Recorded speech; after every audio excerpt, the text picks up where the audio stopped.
Assalamualaikum warahmatullahi wabarakatuh. Selamat pagi semuanya. Berjumpa kembali dengan Ustazah Hidarni di hari Senin 26 Juli 2021. Salam sehat semua anaknya Ibu. Langsung kita masuk pada pembelajaran tema 1 diriku. Masih membahas tentang diriku ya. Subtema 3, aku merawat tubuhku. Nah, pada pertemuan kita sebelumnya kita sudah membahas tentang subtema 2 yaitu tubuhku. Nah, sekarang kita akan mempelajari tentang pembelajaran subtema 3, bagaimana cara merawat tubuhku. Langsung masuk pada materi inti. Nah, pada pembelajaran PPKM sebelumnya, Ibu telah membahas tentang berbagai macam aturan-aturan yang harus kita patuhi di rumah, baik itu bersifat wajib ataupun tidak wajib. Nah, kali ini Ibu akan memperkenalkan atau Ibu akan menjelaskan aturan-aturan apa saja yang harus kita lakukan dalam menjaga kesehatan tubuh kita di masa pandemi seperti ini. Perhatikan gambar yang ada di sampingnya. Yang pertama adalah sering-sering mencuci tangan. Yang kedua, jika habis keluar bermain, usahakan untuk mencuci kaki. Kemudian yang ketiga, menggosok gigi. Nah, selanjutnya, aturan apa lagi yang harus kita jalankan di rumah dengan tertib? Yang pertama adalah mandi pagi dan sore, menggunting kuku seminggu sekali supaya kukunya tidak panjang dan menyimpan banyak kuman, kemudian membersihkan daun telinga, ya. Itu adalah aturan-aturan ya dalam menjaga kesehatan tubuh kita masing-masing. Selanjutnya, ya, bagaimana Ibu akan menjelaskan bagaimana cara kita untuk menggosok gigi, mandi, ya. Yang pertama adalah menggosok gigi, mandi dengan benar. Sebelum itu kita dengarkan dulu lagu berikut ini. Koko Nana.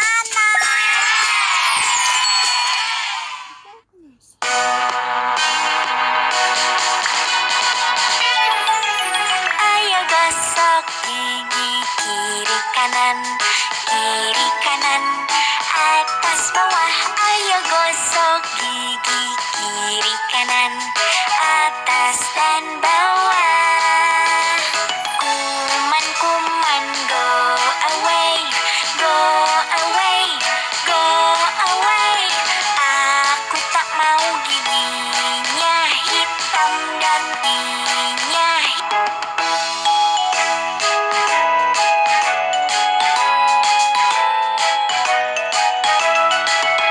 Ayo gosok gigi kiri kanan, atas bawah. Ayo gosok gigi kiri kanan, atas dan bawah. Kuman-kuman go away, go away, go away. Aku tak mau giginya hitam dan ompong. Aku tak mau giginya hitam dan ompong.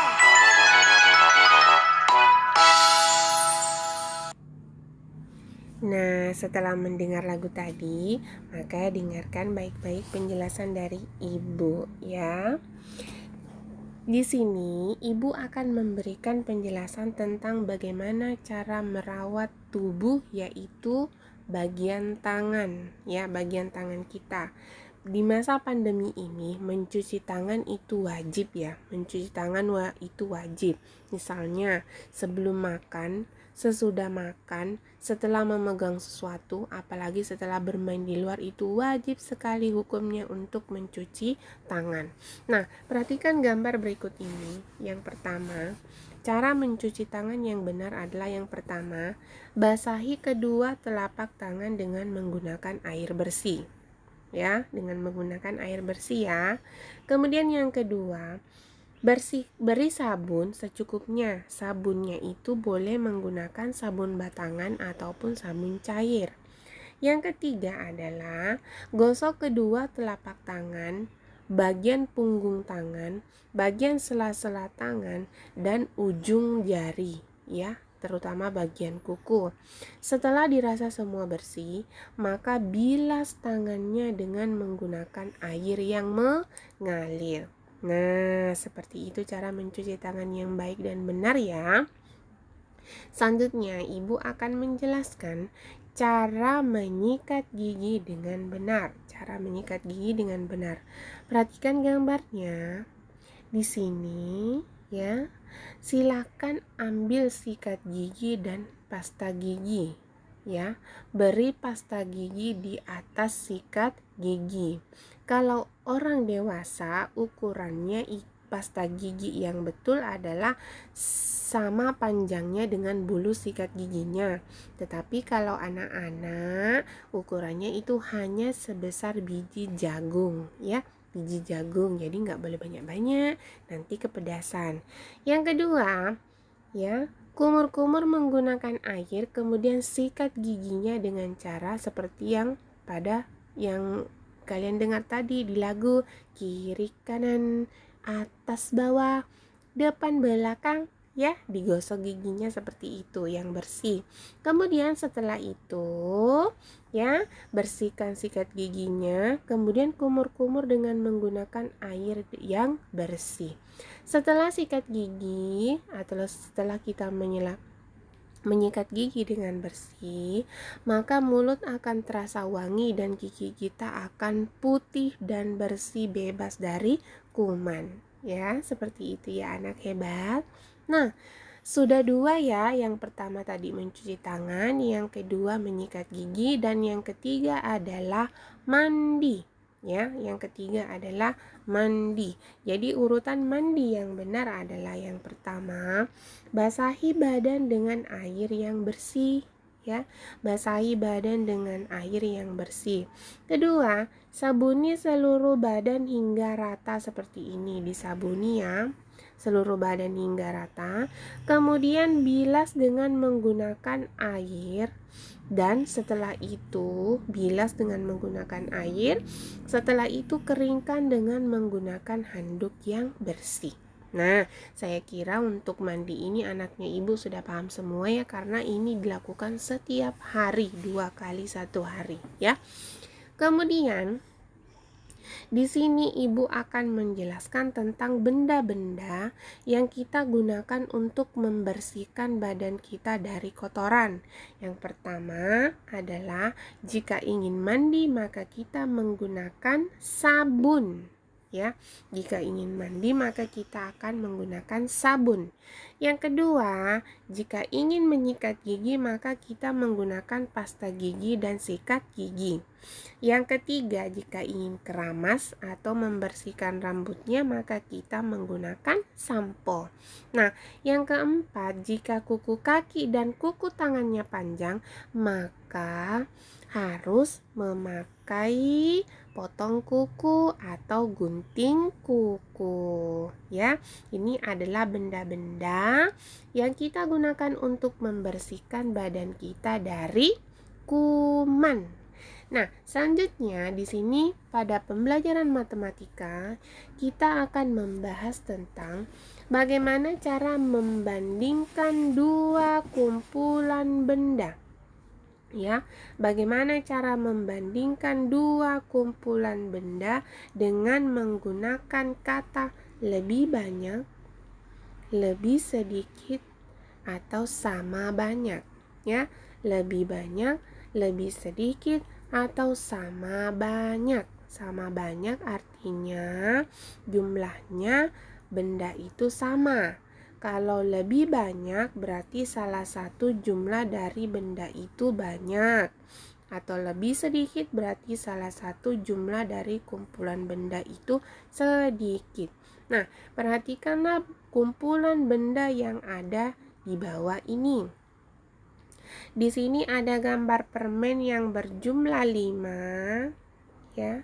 Di sini ada gambar es krim yang berjumlah 4 dan di sini ada gambar bola yang berjumlah 5 ya.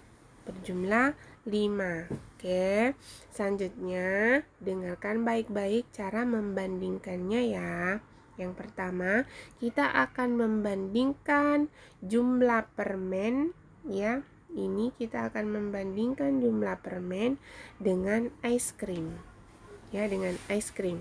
Jadi, permen dengan es krim kita mau bandingkan yang mana yang lebih banyak. Coba, di sini sudah ada yang bisa nggak yang mana yang lebih banyak? Sudah jelas ya, kita perhatikan saja angkanya ya. Angkanya 1 memiliki kumpulan berjumlah 5 dan satu lagi memiliki kumpulan berjumlah 4.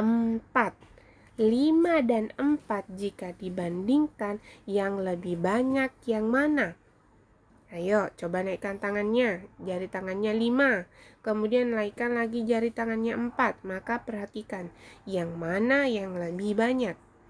Ayo, berarti yang lebih banyak adalah angka 5.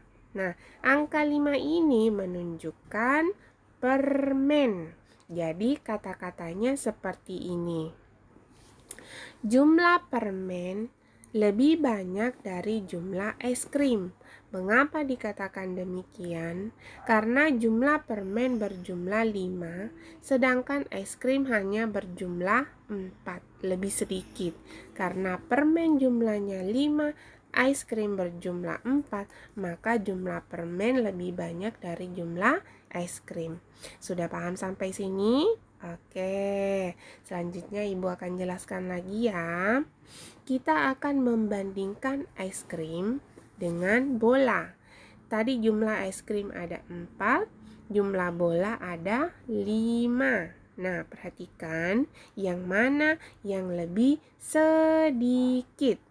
Yang lebih sedikit bandingannya adalah 4 dan 5. Coba yang lebih sedikit kira-kira yang mana ya? Nah, yang lebih sedikit adalah es krim.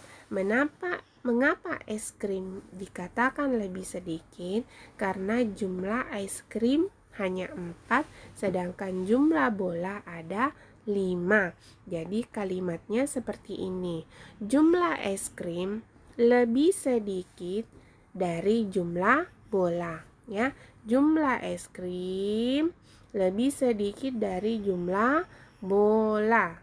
Oke, kita lihat saja angkanya. Selanjutnya, kita membandingkan antara jumlah permen dan jumlah bola. Ya, jumlah permen dan jumlah bola. Jumlah permen ada 5, jumlah bola ada 5. Jumlah permen ada 5, jumlah bola ada 5. Maka kalimatnya seperti ini. Dengarkan baik-baik. Jumlah permen ya sama banyak dengan jumlah bola. Jumlah permen sama banyak dengan jumlah bola. Mengapa dikatakan demikian? Karena semua jumlahnya ada 5. Permen 5, bola 5, jadi sama banyak. Oke, sudah paham sampai sini? Kalau sudah, alhamdulillah. Jika anaknya ibu ingin mengerjakan membandingkan dua kumpulan benda, kata kunci yang harus kalian pahami adalah hitung dulu jumlah bendanya. Tentukan berapa jumlah bendanya, kemudian kalian baru bisa mengerjakan soalnya. Oke, selanjutnya di sini ada beberapa contoh mengurutkan kumpulan benda. Ya, di sini ada beberapa contoh mengurutkan kumpulan benda. Perhatikan gambar yang pertama. Di sini adalah mengurutkan dari yang paling sedikit. Mengurutkan dari yang paling sedikit. Misalnya gambar pertama jumlah handuknya 1, ya. Gambar kedua jumlah handuknya 2.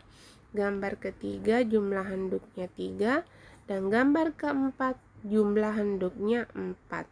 Maka jika kita akan mengurutkan benda dari yang paling sedikit adalah, perhatikan mana yang paling sedikit di antara 4 gambar ini. Jelas sekali bahwa handuk 1 2, 3, dan 4. Itu adalah aturannya ya. 1, 2, 3, 4. Sekali lagi ibu mengatakan bahwa kuncinya adalah hitung jumlah bendanya terlebih dahulu. Kemudian mengurutkan dari yang paling banyak. Mengurutkan dari yang paling banyak. Kata kuncinya masih tetap yaitu hitung dulu jumlah bendanya. Jika kalian tidak menghitung jumlah bendanya atau jumlah gambarnya, maka kalian tidak bisa mengurutkan dari yang paling sedikit ataupun yang paling banyak. Itu adalah kata kuncinya ya. Selanjutnya, kita masuk pada SBDP yaitu pinjer penting, di mana pembelajaran ini sering sekali kita temukan waktu TK, yaitu melukis dengan tangan ya, melukis dengan jari biasanya ya. Biasanya kalau TK itu menggunakan kertas HVS, kemudian cat warna, kemudian tangan kita coba satu persatu menempelkan di berbagai warna, kemudian kita membuat sebuah lukisan atau sebuah gambar di kertas HVS yang berwarna putih. Sudah paham atau sudah ingat semua tentang pinjer painting? Oke, maka dari itu ibu akan memberikan sedikit penjelasan tentang apa sih itu pinjer painting. Oke. Pinjer painting adalah seni melukis menggunakan jari, ya. Seni melukis dengan menggunakan jari.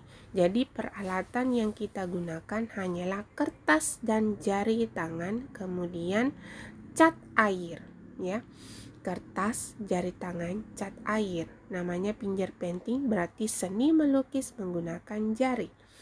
Cara membuat pinjer painting cukup sederhana, yaitu kamu hanya membutuhkan cat warna, kertas gambar, beberapa wadah untuk menempatkan catnya, atau koran sebagai alas agar tidak kena lantai. Seperti itu ya caranya kita membuat pinjer painting. Nah, nanti pada pertemuan-pertemuan berikutnya mungkin ibu akan mengajarkan atau memberikan sebuah video bagaimanakah cara kerja tentang pinjer painting itu supaya anak-anakku bisa menggambar dengan rapi. Kemudian selain menggunakan cat buatan atau cat air tadi, kamu juga dapat menggunakan bahan pewarna alami seperti kunyit, ya, daun suji maupun bayam merah. Ya, itu adalah contoh dari pewarna alami. Oke, selanjutnya dengarkan baik-baik.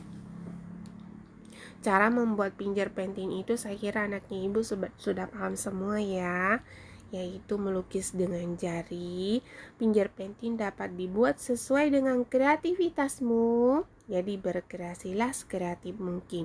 Nanti kita akan meluangkan waktu sedikit ya untuk membuat video pinjer painting, tapi nanti pada saat ibu sudah memberikan aba-aba bahwa misalnya kali ini kita akan belajar membuat pinjer painting bersama teman-teman.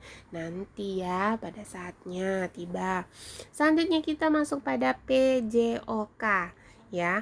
PJOK ini membahas tentang sikap tubuh saat berdiri dan berjalan ya.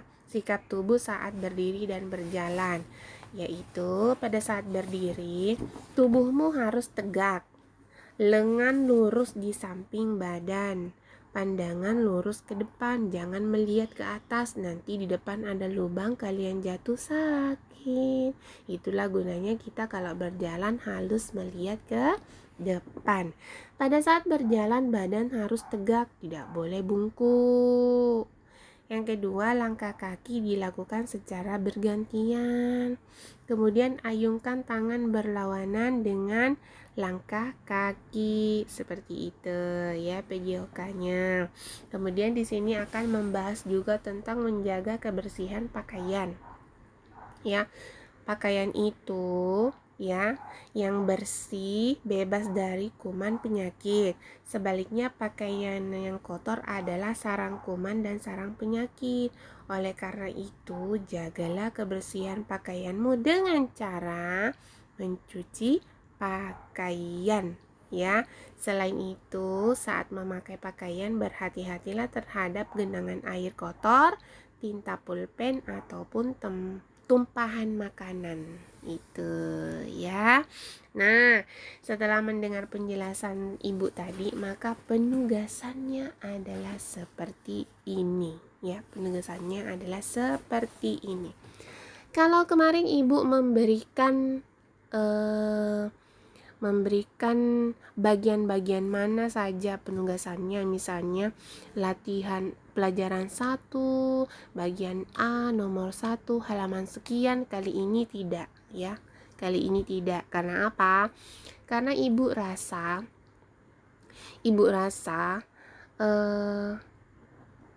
tidak ada yang mau repot mencari halamannya, ya. Ibu rasa tidak ada yang mau repot mencari halamannya.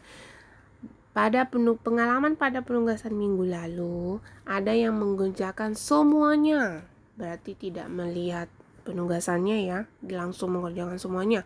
Ada juga, apakah semuanya dikerjakan semua? Tidak. Padahal dalam satu pembelajaran itu yang dikerjakan paling 3, ya, atau paling 2, ya, karena dilangkah-langkahin. Nah, kali ini pedoman untuk melaksanakan penugasannya adalah perhatikanlah saja pertanyaan berikut ini. Perhatikanlah saja pertanyaan berikut ini, ya.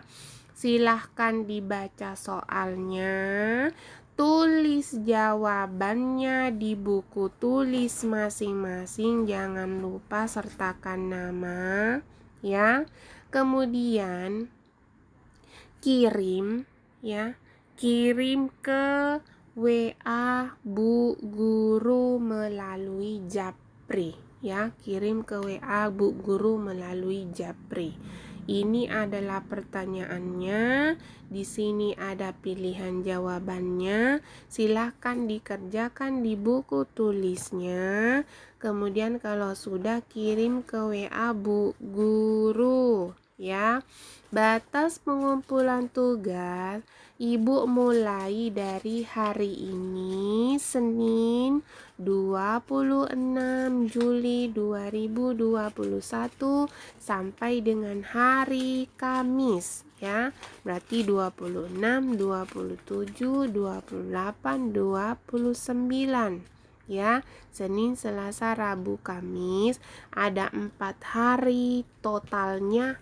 Ibu berikan waktu untuk mengerjakan tugas ini, ya. Ada 4 hari, ya. Tidak boleh tidak ada yang mengerjakan. Tugas minggu lalu masih ada anak yang belum mengerjakan 1 nama, tapi ibu tidak usah sebutkan namanya, ya. Nanti dia akan sadar sendiri. Kemudian penugasan kita ada sebanyak, ini dia, 5, 6, 7, 8, 9, 10, 11, 12, 13, 14, 15, 16, 17, 18, 19, 20. Itu dia penugasan kita, ya.